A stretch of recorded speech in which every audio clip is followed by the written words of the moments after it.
കോൺഗ്രസ് നേതാവ് കെ മുരളീധരൻ ഇപ്പോൾ തിരുവനന്തപുരത്ത് മാധ്യമങ്ങൾ കാണുന്നു. തത്സമയം സർക്കാരിൻ്റെ പീഡനങ്ങൾ അനുഭവിക്കുന്ന ജനങ്ങൾ ഇതുകൊണ്ടൊന്നും അവരെ മനസ്സ് മാറ്റില്ല. ഭാവിയിലെ 2 തെരഞ്ഞെടുപ്പുകളുടെ വിജയത്തിനെയും ഈ ലേഖനം ബാധിക്കില്ല.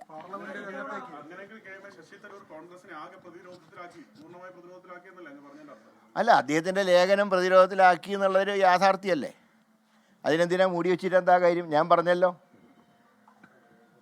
കഴിഞ്ഞ കുറേ ദിവസങ്ങളായിട്ട് വികസനം എന്നിങ്ങനെ പറയുന്നതല്ലാതെ അതിനൊരു തെളിവും അവർക്ക് ഹാജരാക്കാനുണ്ടായിരുന്നില്ല. ഇപ്പോൾ തെരൂരിൻ്റെ ലേഖനം എന്ന് പറയാനുള്ള ഒരവസരം ഉണ്ടാക്കി കൊടുത്തു. അതാണ് ഈ ലേഖനത്തിൻ്റെ ഒരു ദോഷവശം എന്ന് പറയുന്നത്.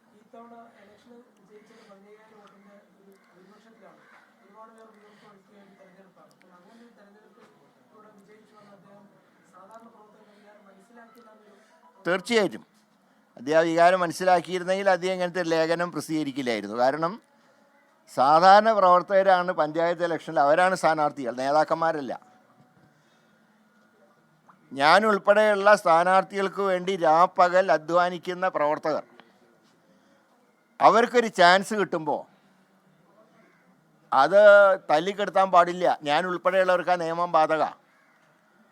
പിന്നെ ഇതൊക്കെ കണ്ട് പ്രയാസം അനുഭവിക്കുന്ന ഒരുപാട് സാധാരണക്കാരായിട്ടുള്ള പാർട്ടി പ്രവർത്തകരുണ്ട്. അതുകൊണ്ട് അവരുടെ വികാരങ്ങളെ മാനിക്കാൻ ഞാൻ ഉൾപ്പെടെയുള്ള നേതാക്കന്മാർക്ക് ബാധ്യതയുണ്ട്. അത് നിർവഹിക്കണം.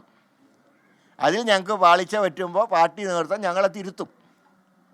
ഇവിടെയും ദേശീയ നേതൃത്വം പറഞ്ഞിട്ടുള്ളത് ഞാൻ മനസ്സിലാക്കുന്നത്, തരൂരിൻ്റെ ഈ നയം തിരുത്തണമെന്ന് ഹൈക്കമാൻഡ് ഒരു പക്ഷേ നിർദ്ദേശം കൊടുത്തിരിക്കാം. ഏതായാലും അദ്ദേഹം നിലപാട് തിരുത്തി പാർട്ടി ലൈനോടൊപ്പം നിൽക്കും എന്നാണ് ഞാൻ പ്രതീക്ഷിക്കുന്നത്.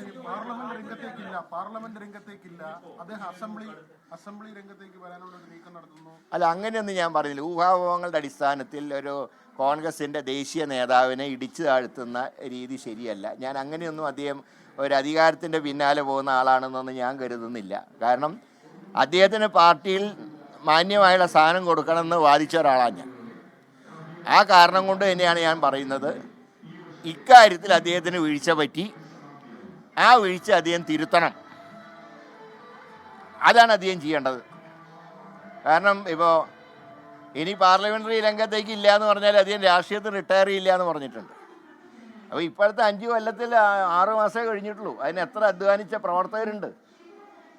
സാധാരണ പ്രവർത്തകരുടെ പ്രവർത്തനത്തിൻ്റെ വിജയമല്ലേ അദ്ദേഹത്തിനുണ്ടായത്. ചുരുങ്ങിയ വോട്ടിനാണെങ്കിൽ എങ്ങനെ വിജയിച്ചു എന്ന് ചോദിച്ചാൽ സാധാരണ പ്രവർത്തകരുടെ അധ്വാനത്തിൻ്റെ ബലമാണ്.